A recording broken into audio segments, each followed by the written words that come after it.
bienvenidos a otro lunes de Seamos Derechos y Humanos. Como ustedes saben, después de las elecciones hay muchos temores, hay muchas incertidumbres de qué es lo que va a pasar en el país con el nuevo candidato, bueno, ahora ya presidente electo virtual. No, ya es candidato, digo, ya es presidente, ¿no? Candidato ganador todavía. Ah, sí. Seguimos en candidato ganador, sí. Ese es el término correcto.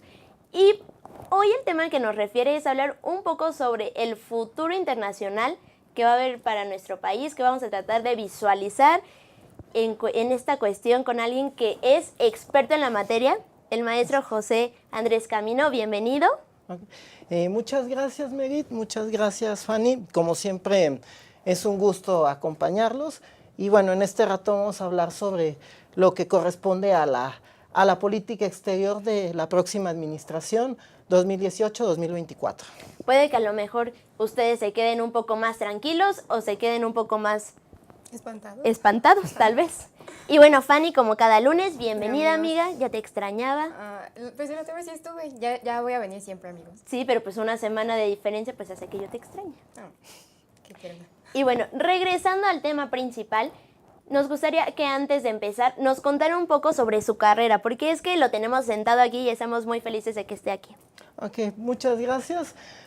Como formación, soy internacionalista, realicé la carrera de Relaciones Internacionales en la Universidad Iberoamericana en Santa Fe, Ciudad de México. Posteriormente realicé la maestría de Estudios Políticos y Administrativos Europeos en el Colegio de Europa en la ciudad de Brujas, en Bélgica. Entre otras actividades, trabajé en una compañía farmacéutica, Bofour Ipsen, donde realicé algunas operaciones en materia de logística y de importaciones de Francia hacia América Latina. Llevo aproximadamente 9 años colaborando en la Universidad La Salle, en la Facultad de Derecho. También realizo labores en SATULSA, que es el Sindicato de Trabajadores de la misma Universidad La Salle, y de igual manera también imparto un par de materias en la licenciatura en Historia y Arte en el Instituto Cultural Helénico. Muy bien, pues muchísimas felicidades. La verdad es que es excelente catedrático, lo puedo decir por experiencia propia. Muchas gracias, Merit. Y bueno, ¿qué le parece si entramos un poco más en materia? Sí, de acuerdo. En términos generales, ¿cuáles son los puntos que más le gustaría resaltar respecto a este tema de materia internacional, a lo que se prevé en el futuro para México? Bueno, mi primera idea, que sería la idea eje, es que nos encontramos en un periodo de transición, de cambio, no solamente de un partido político a otro. Podemos hablar, aunque sea con ciertas reservas, de un cambio ideológico, y también podemos hablar de un cambio en lo que sería en el paradigma organizacional, un cambio de estructuras burocrático-administrativas, específicamente en el ámbito de toma de decisiones. En este caso, con relación a la política exterior de México, aunque esta premisa se puede aplicar a las otras dependencias del gobierno mexicano. Entonces, esa sería mi primera idea. Y bueno, partiendo de que estamos en una situación de transición y de cambio, podemos decir que es una situación inédita en México, en el sentido de que han existido muy pocos gobiernos que se asumen ideológicamente de izquierda. O sea, puede haber gobiernos que han seguido políticas de izquierda, pero que no se asumían de forma abierta como tal. Sí. Entonces, el antecedente más evidente en México sería la presidencia del general Lázaro Cárdenas entre los años de 1934 y 1940. Lo menciono porque López Obrador, que es el candidato ganador, además de Benito Juárez, otro de los presidentes que él toma como modelo es el del general Lázaro Cárdenas en los años 30.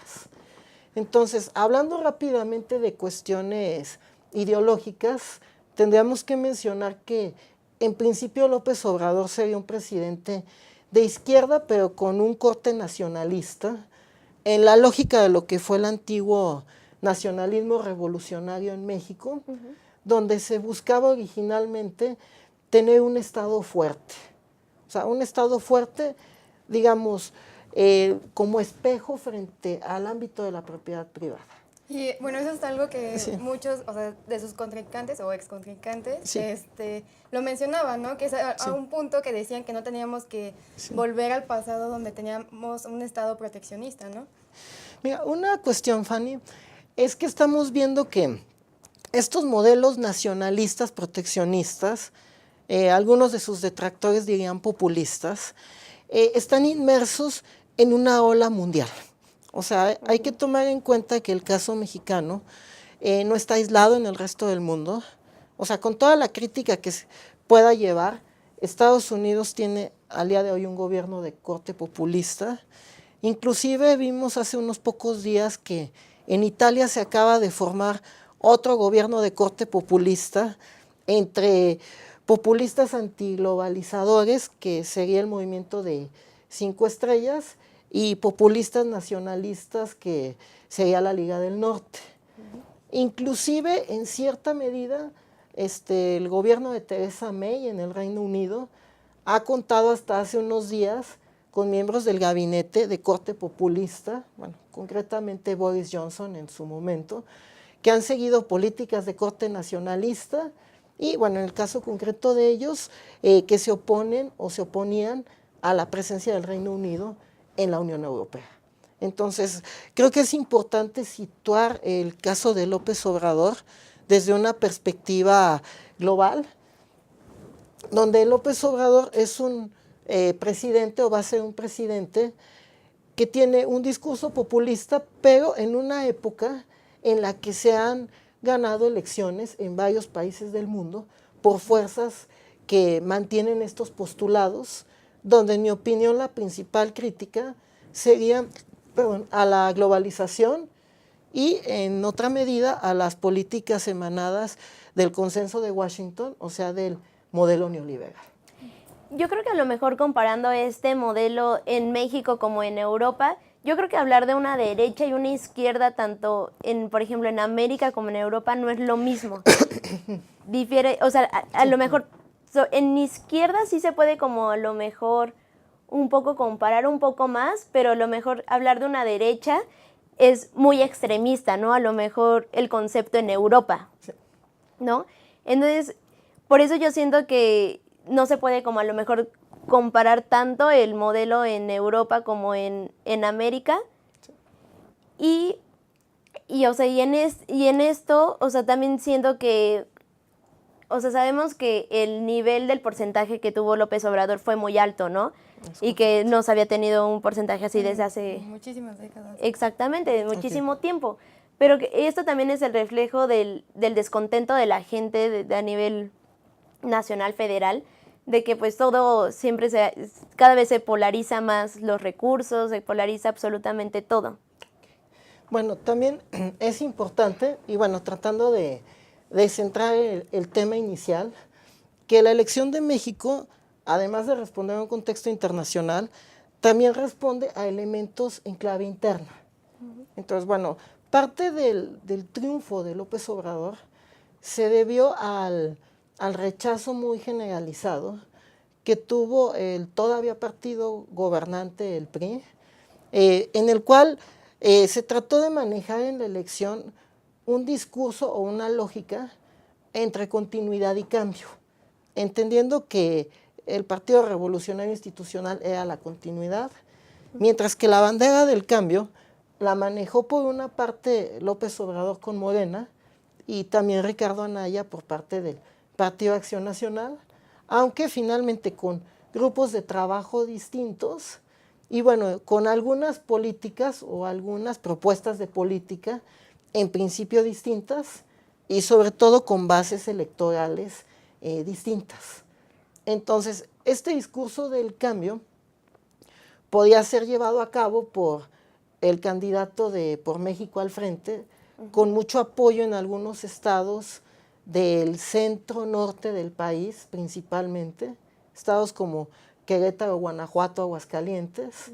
López Obrador con mucho apoyo en el centro del país, la Ciudad de México, el Estado de México, el sur-sureste, mientras que el norte del país se convirtió en un territorio disputado entre los dos, por llamarlo de alguna forma, discursos del cambio. Entonces, es de notar que buena parte del electorado tal vez no votó por ideología, pero sí con esta idea de vamos a sacar al PRI y queremos algo distinto. Eso es lo importante de mencionar, o sea, la mayoría de la gente votó para sacar al PRI del poder. Sí, es correcto. O sea, era como que quiere quien sea, pero que no se quede el PRI. Sí, es correcto. Bueno, en este caso, solamente ampliando con esta idea, predomina de manera muy amplia la idea de que queremos un cambio, o por lo menos la gente de forma consciente o inconsciente pensó en que debía haber un cambio en México. El problema, o yo creo que aquí la incógnita es qué tipo de cambio, o bajo qué circunstancias, o con qué elementos. Y es en este punto donde empiezan a surgir las dudas, donde se empieza a difundir o a dispersar el pensamiento de la gente. Queda muy claro lo que no quiere el votante, pero no queda claro, o por lo menos no en amplios sectores del electorado, qué es lo que quiere.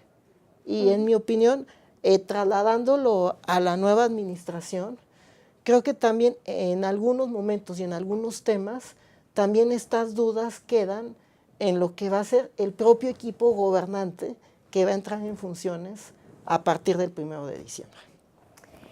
Y justamente que acaba de mencionar que saben como qué es lo que no quiere el votante, sí. Pues justamente cuando se estaba llevando a cabo las campañas presidenciales, mucha gente decía, si nos vamos por López Obrador, va a ser un nuevo Venezuela.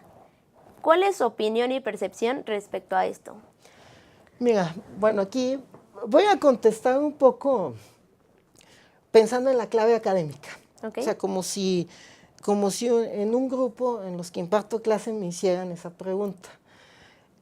Haciendo este escenario y pensando sobre todo en los últimos gobiernos que han existido en los distintos países latinoamericanos, personalmente yo encuentro mucho más parecido y mucha mayor similitud en un gobierno de López Obrador, principalmente con lo que ha sido la ideología del peronismo en Argentina. ¿A qué me refiero? O sea, el peronismo, por una parte, manejaba un discurso populista, o sea, no del siglo XXI, sino desde los años 40 del siglo XX. Okay. Es un gobierno o una serie de gobiernos que han manejado mucho políticas basadas en el clientelismo. ¿Qué quiere decir esto? Que se van formando sectores con intereses políticos e intereses económicos que van vendiendo su apoyo electoral al gobernante en turno, y entonces se traduce en una especie de cadena de favores. Eso se podría ver ahorita en México con los sindicatos, ¿no? Exacto. Entonces, trasladando un poco la pregunta que ustedes me realizan, yo veo más similitud en un hipotético futuro ya gobierno que va a empezar de López Obrador con este tipo de políticas. Argentina efectivamente tiene muchos sindicatos y sindicatos muy fuertes, que parte de su poder económico va de la mano de este intercambio de favores políticos con la clase gobernante, y donde finalmente hay este intercambio de favores entre grupos, clientelas y élites. Y en mi caso yo vería más el futuro gobierno de López Obrador más en esta clave argentina que en una clave venezolana, aunque acepto que es un punto de vista muy personal y, claro, y pensado sobre todo en que el peronismo tiene un liderazgo muy fuerte, que en su momento fue la figura de Juan Domingo Perón, en este caso con su matrimonio Eva Perón en su momento, o lo que posteriormente fue el matrimonio Néstor Kirchner y Cristina Fernández de Kirchner. En el caso de López Obrador también se ve que su esposa va a tener bastante influencia, no quiero decir que en las políticas del gobierno, pero sí en la persona del líder, en este caso de López Obrador. Bueno, sí, justamente como usted dice, pues es solo una opinión y de lo que usted puede comentarles, porque ni siquiera ha tomado funciones, ¿no? Sí. Ni siquiera tiene del puesto aún, todavía no puede ejercer. Entonces, por lo pronto pueden estar un poco más tranquilos de que un peso no va a valer, no, más bien $1 no van a ser 5,000 pesos, ¿no? Sí. Que es lo que pasa en Venezuela con los bolívares. Entonces pueden estar un poco más tranquilos. Sí. Podemos pensar que a lo mejor solo fue un parte de campaña, ¿no? Exactamente, de campaña para desacreditar un poco al candidato y que, bueno, se tomaran... Puede ejercer un poco de miedo, tal vez. Claro. Sí, porque eso justamente, o sea, eso de que se va a parecer a Venezuela, pues se ha dicho en México, se ha dicho en Europa, se ha dicho en muchísimos lugares donde simplemente no se quiere que gane la izquierda. Es correcto. Sí, bueno, añadiendo a este punto y a tu último comentario, Merit, un aspecto que es importante para nuestra audiencia, pero bueno, también para cualquiera que esté interesado en el tema, es sobre la visita que se realizó el viernes pasado por parte de Mike Pompeo, el secretario de Estado norteamericano, junto con Mnuchin, que es el secretario del Tesoro, y Kirstjen Nielsen, la secretaria de Seguridad Interior en los Estados Unidos. Finalmente aquí vimos que hubo una visita formal, en primera instancia con el presidente Peña, y luego otra más informal con Andrés Manuel López Obrador, y bueno, y finalmente la reunión en Cancillería con Luis Videgaray. Y finalmente esto trajo tranquilidad a los mercados. Por eso no hemos visto estas reacciones, digamos, que afecten de manera fuerte al tipo de cambio, y sobre todo se está buscando en estas fechas dar tranquilidad a los mercados y mandar un mensaje, si no de estabilidad, por lo menos sí de calma económica. Que incluso se estabilizó un poco, ¿no? Después de anunciar que Andrés Manuel sería el ganador, sí. El dólar estuvo como más estable. Sí, es correcto. Influyó mucho también que el resultado fue por mucha diferencia. Sí, eso también es verdad, pero nos vamos a quedar con esta idea y en unos segundos regresamos.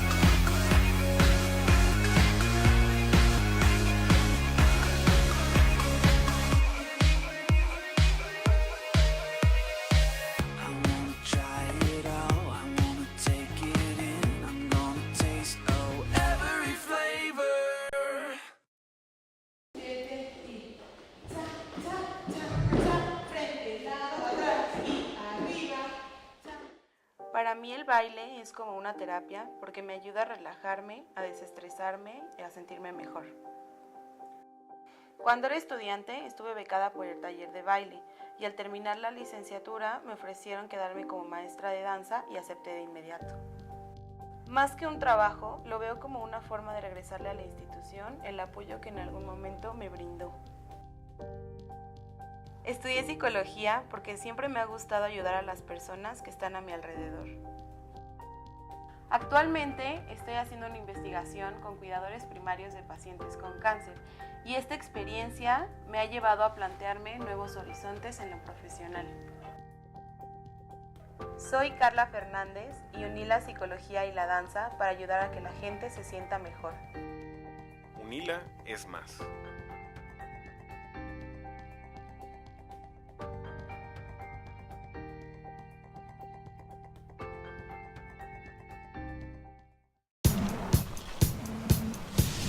Para cuando sudamos la camiseta.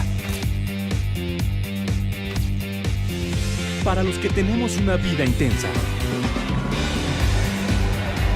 Porque todos necesitamos rehidratarnos. Electrolit, hidratación total, científicamente hidratante.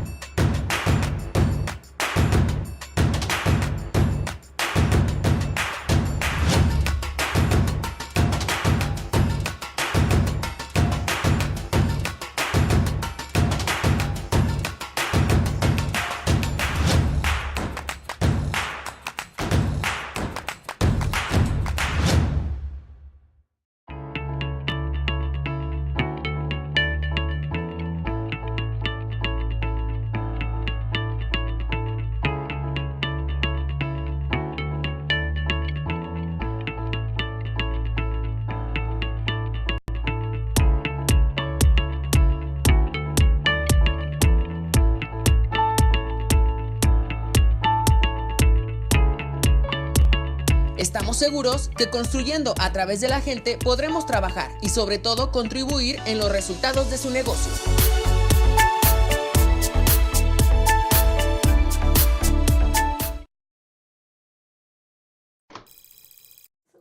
Más informales, ¿verdad? Amigos, qué bueno que nos siguen acompañando. Estábamos dejando un poco la idea medio... No sé si terminó la idea que había tenido. Sí, la terminé. Pero ¿qué le parece si la continuamos justamente en relación de lo que puede hacer el gabinete o el gobierno de Andrés Manuel López Obrador con América del Norte? Ok, bueno, si vamos viendo cómo se va a ir organizando la política exterior de México, retomaría el discurso que dio López Obrador en el Zócalo el día que triunfó electoralmente. Él habló de retomar los principios básicos de política exterior, los que están en el artículo 89, fracción décima, empezando por la autodeterminación de los pueblos, por la no intervención y por la solución pacífica de controversias. Y en el caso específico de Estados Unidos, sí se llegó a mencionar el tema de que busca una relación de cooperación para el desarrollo.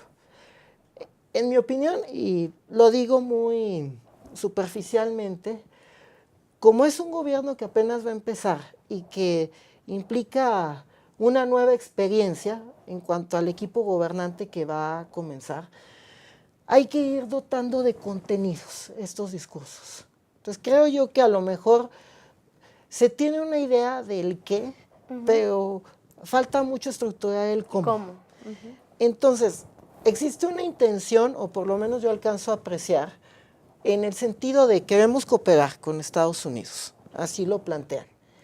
Vuelvo al tema, ¿cómo se va a hacer? Y que también hay un tema muy latente aquí, el TLC. El TLC. Bueno, aquí la diferencia es que el TLC es algo que ya existe.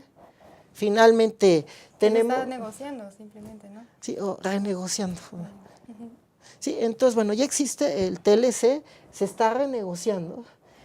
Aquí la pregunta, bueno, ya se tiene el qué, el TLC, el cómo es lo que se está llevando a cabo mediante la renegociación, llámenle modernización, renegociación, con el término con el que ustedes se acomoden mejor. El tema, creo yo, más que la parte técnica de la renegociación del TLC, va a ser el momento en el que se cierre la negociación y en el que se tiene que pasar a firma por parte de los jefes de Estado de los 3 países involucrados. Es importante mencionar que el temperamento del presidente de los Estados Unidos de Norteamérica hace impredecible el tema de la firma, partiendo del supuesto de que la firma se lleve a buen término, falta el proceso de la ratificación en los respectivos senados, y también es importante ver si en el caso de Estados Unidos la firma del nuevo TLC llega antes de las elecciones intermedias de noviembre.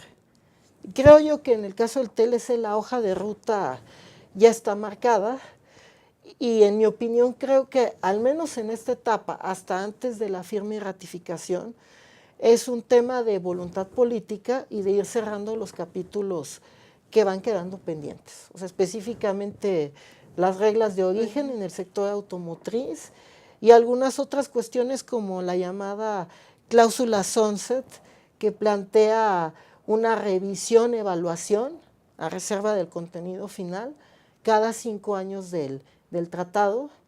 Pero bueno, si no existiera ninguna situación fuera de la lógica racional, es probable que tarde o temprano se tenga un nuevo tratado de libre comercio.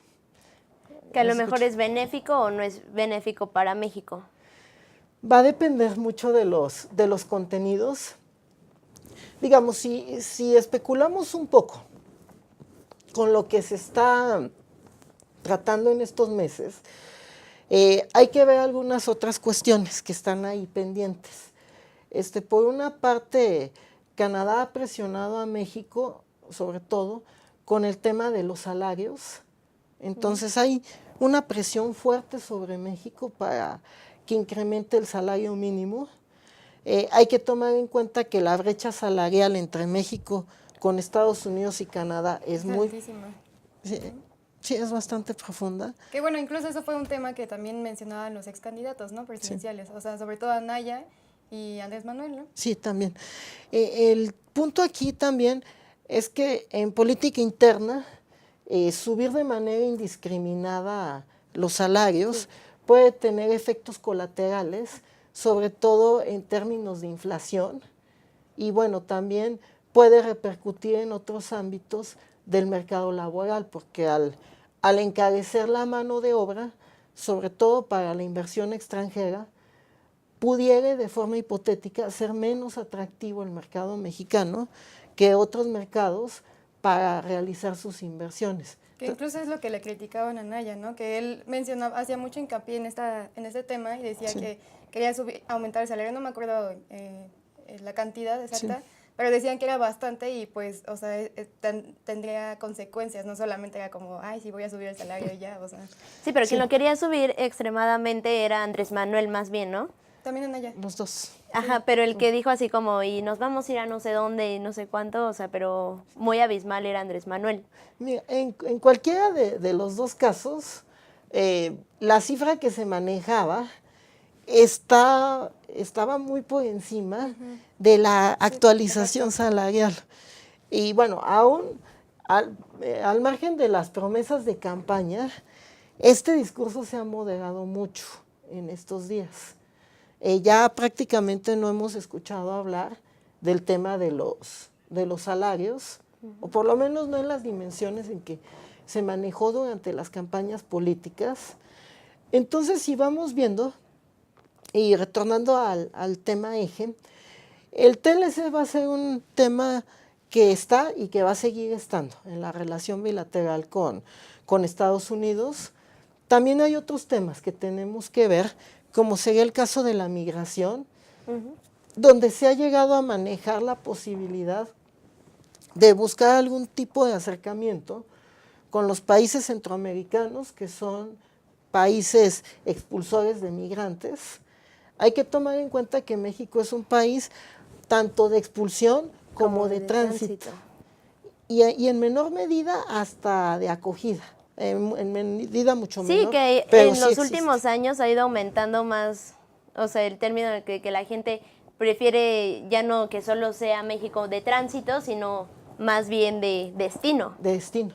Sí, tenemos el caso, por ejemplo, de la comunidad de haitianos que se está formando en Baja California, que en teoría eran migrantes que buscaban llegar a territorio norteamericano, que no pudieron cruzar la frontera y que en principio de manera temporal se estaban residiendo en Baja California, pero con el paso del tiempo es muy probable que muchos de ellos adopten su residencia en territorio nacional. Entonces, ese sería un tema. Luego, también es importante ver el tema de la llamada pacificación de México. Se habla de que la estrategia de combate al narcotráfico de los dos sexenios anteriores fue fallida, al menos en el discurso de López Obrador y de su equipo que va a gobernar. Inclusive se habla de la posibilidad de ir negociando o ir viendo la forma legal de establecer una ley de amnistía, lo cual ha generado muchas dudas por los detractores de... Y revuelos y de todo, ¿verdad? Y de todo, justamente. Y bueno, y finalmente el último punto va a depender, al margen de tema de seguridad, migración, libre comercio, pues la relación personal que vayan a tener López Obrador con Donald Trump, lo cual es algo que en estos momentos no podemos prever, ¿verdad?, por el carisma que ambos tienen y por las posturas personales que ambos tienen. Era justo lo que iba a mencionar, porque ahí sí igual y podría haber un poco de conflicto por las dos personalidades, ¿no? O sea, igual no son de la misma forma de ser, pero pues sí tienen características similares, ¿no? O sea, los dos son como medio groseros, o sea, impositivos y poco tolerantes, ¿no? Sí, de hecho, entran en el perfil un perfil muy latinoamericano, Caudillo. el del caudillo latinoamericano. Es que se lo vimos en clase, ¿verdad, profe? Claro. Sí, bueno, un poco retomando esa definición, personas carismáticas que tienen seguidores muy fieles, que Pregunta de examen, ¿eh? claro. Sí, aquí el tema curioso, bueno, son personajes carismáticos, representan ciertos grupos de élite, bueno, sobre todo para que nuestro público conozca a qué nos referimos con caudillos, figuras autoritarias que pueden tener apoyos de ciertos sectores Y muy marcados, ¿no? muy marcados, pero con el punto de que este perfil no se había dado en Estados Unidos. O sea, era algo que siempre se asumía de América Latina o de países. Sí, no se esperaba, o sea. No se esperaba, exactamente. Entonces, es algo que es conocido en América Latina, pero que es nuevo en Estados Unidos. Y cuando se tienen estas personalidades, como puede haber una química muy cercana, puede haber también posiciones antagónicas que en un momento dado pueden llevar a roces y desencuentros en la relación bilateral. Y bueno, en el sí. supuesto caso de que en vez de Sí. que hubiera cierta afinidad y que hubiera choque entre ellos, Europa, bueno, la Unión Europea sería una buena salida para México en cuestiones económicas. Yo pienso que sí, Merit. La cuestión es que México, así como tiene firmado el Tratado de Libre Comercio con Estados Unidos, tiene con la Unión Europea el Acuerdo de Asociación Económica, Concertación Política y Cooperación, bueno, coloquialmente conocido como el Telecue, mismo que también se acaba de actualizar de manera muy reciente. Finalmente, si lo vemos en números, el comercio que se tiene de México con Europa sigue estando muy por debajo del comercio que se tiene con los Estados Unidos de Norteamérica. O sea, estamos hablando el comercio México-Estados Unidos, números redondos, aproximadamente un 80%. La Unión Europea como segundo socio comercial de México, entendiendo Unión Europea el bloque de las 28 economías, estamos hablando de cifras que según los años van rondando entre un 8 y un 12%. Pero ¿qué le parece? Aquí dejamos esta idea. Y no se muevan, vamos a un corte comercial.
Para mí el baile es como una terapia porque me ayuda a relajarme, a desestresarme y a sentirme mejor. Cuando era estudiante estuve becada por el taller de baile y al terminar la licenciatura me ofrecieron quedarme como maestra de danza y acepté de inmediato. Más que un trabajo, lo veo como una forma de regresarle a la institución el apoyo que en algún momento me brindó. Estudié psicología porque siempre me ha gustado ayudar a las personas que están a mi alrededor. Actualmente estoy haciendo una investigación con cuidadores primarios de pacientes con cáncer y esta experiencia me ha llevado a plantearme nuevos horizontes en lo profesional. Soy Carla Fernández y uní la psicología y la danza para ayudar a que la gente se sienta mejor. UNILA es más.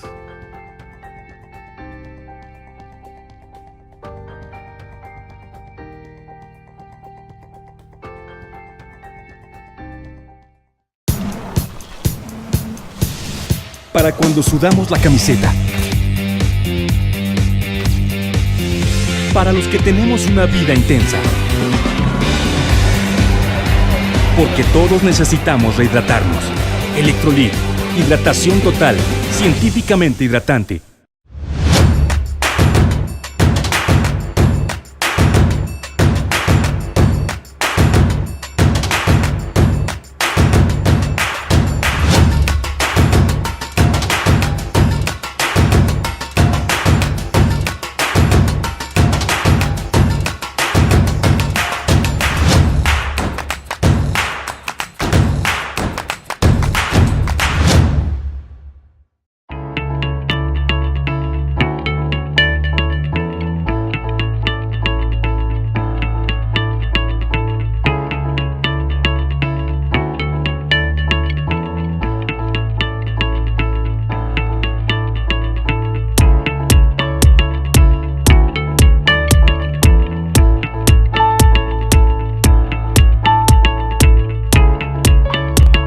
Estamos seguros que construyendo a través de la gente podremos trabajar y sobre todo contribuir en los resultados de su negocio.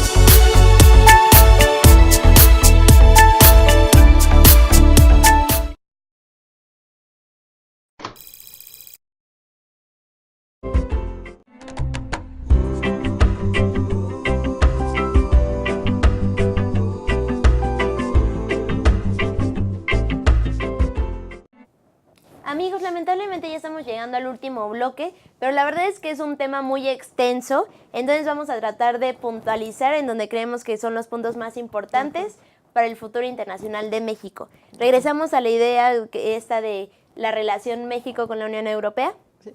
Bueno, estábamos mencionando que en el caso de México con la Unión Europea se acaba de actualizar el acuerdo global, que fue el que mencionamos en el bloque pasado.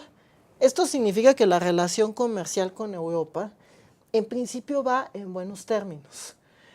También hay que ver que en el caso de que el Reino Unido concluya con el Brexit, el mismo gobierno británico ha hablado de que tiene interés, en ese caso, de firmar un tratado comercial Reino Unido con México, lo cual también sería algo favorable para la economía nacional. México comparte con Europa, no de este momento, sino de lo menos un par o 3 décadas atrás, puntos en común en algunos temas de la agenda internacional. Entonces, México ha sido un país que ha sido favorable a cuestiones del cambio climático, o sea, nos referimos a la agenda internacional destinada a reducir el calentamiento global. México también comparte con la Unión Europea algunas posiciones comunes en materia de operaciones de mantenimiento de la paz, en cuestiones de desarme, e inclusive con relación a la última demanda que el gobierno de Estados Unidos planteó ante la OMC frente a países como México, la República Popular China y los países de la Unión Europea por los aranceles que estos países le emitieron a Estados Unidos, consecuencia de los aranceles previos que Estados Unidos introdujo en materia del acero. Aquí tenemos otra convergencia de México con los países europeos. Entonces, es probable que existan ciertas alianzas en foros internacionales con los países europeos. Entonces, es un tema que a lo mejor no, mercadológicamente no es de los más conocidos, pero que siempre ha sido una constante. Y bueno, otro punto que yo considero que México debe de impulsar y que es muy probable que lo haga, es la parte cultural, porque México siempre se consideró durante la mayor parte del siglo XX una potencia cultural en el sentido de que siempre transmitió buena imagen en general en el mundo, pero también la cultura mexicana en Europa es bastante apreciada, sobre todo por los círculos donde se manejan actividades culturales, y es otro punto que México puede explotar. Entonces, ese sería otro punto de vista. Y ahora, bueno, ya que tocamos la Unión Europea, creo que otra vertiente que también es importante de mencionar es las alianzas con Asia-Pacífico. Bueno, otro aspecto importante, siguiendo con el ámbito global, si se fijan con la plática que estamos dando, México en términos generales está retomando lo que fue su diplomacia tradicional, la que hubo durante casi todo el siglo XX. Lo menciono porque algunos de los personajes que se han manejado para puestos diplomáticos provienen de esa época. Y llevando este análisis al tema de Asia-Pacífico, no debemos olvidar que México tiene un acuerdo de asociación económica, en este caso con Japón, digamos, es el país con el que tiene tratado comercial. Se ha llegado a especular, aunque esto no es algo que al menos de manera pública esté en el papel, pero como una posibilidad, algún tipo de acuerdo comercial con la República de Corea. O sea, que ha sido un país que ha seguido una trayectoria en cuestión de desarrollo similar a la que tuvo México durante la segunda mitad del siglo XX. Y tampoco debemos dejar de olvidar que México es un país miembro del mecanismo de APEC, la asociación, el mecanismo de concertación económica de Asia-Pacífico, y con lo que en su momento iba a ser el mecanismo del TTP, de la Asociación Transpacífico, que el mismo presidente de Estados Unidos denunció en su momento. Entonces, como apunta el desarrollo de los acontecimientos, es probable que México, salvo los casos de Japón o eventualmente de la República de Corea, vaya a jugar más en el ámbito multilateral. O sea, no olvidemos que APEC como macrorregión económica maneja aproximadamente cifras que rondan entre el 45 y el 55% del Producto Interno Bruto Mundial, y para estos efectos México se ha apalancado mucho en la Alianza del Pacífico, que es el bloque que conforma con Colombia, con Perú y con Chile, entendiendo que Perú y Chile son los otros dos países latinoamericanos que forman parte del mecanismo de APEC y que también tienen una estrategia comercial muy enfocada en la región de Asia-Pacífico, y que dado el perfil de política exterior que se espera se maneje en los próximos 6 años, se vayan a seguir trabajando el reforzamiento de estos mecanismos. Y en cuanto a Latinoamérica, ¿cómo ve el panorama? Ahí, digamos, hay que tomar en cuenta, Latinoamérica es mucho más complejo de lo que se piensa. Es importante mencionar que América Latina suele tener gobiernos que van mucho en función de la ideología de los políticos que llegan al poder en ese momento. Entonces, México, ¿qué ha hecho? Ha tratado de asociarse con los países que tienen mayor estabilidad política en la región. O sea, los que acabo de mencionar de Asia-Pacífico, que tienen instituciones más estables, bueno, con la excepción de Perú, donde también fue destituido su presidente hace unos meses. El bloque de Alianza del Pacífico se va a mantener.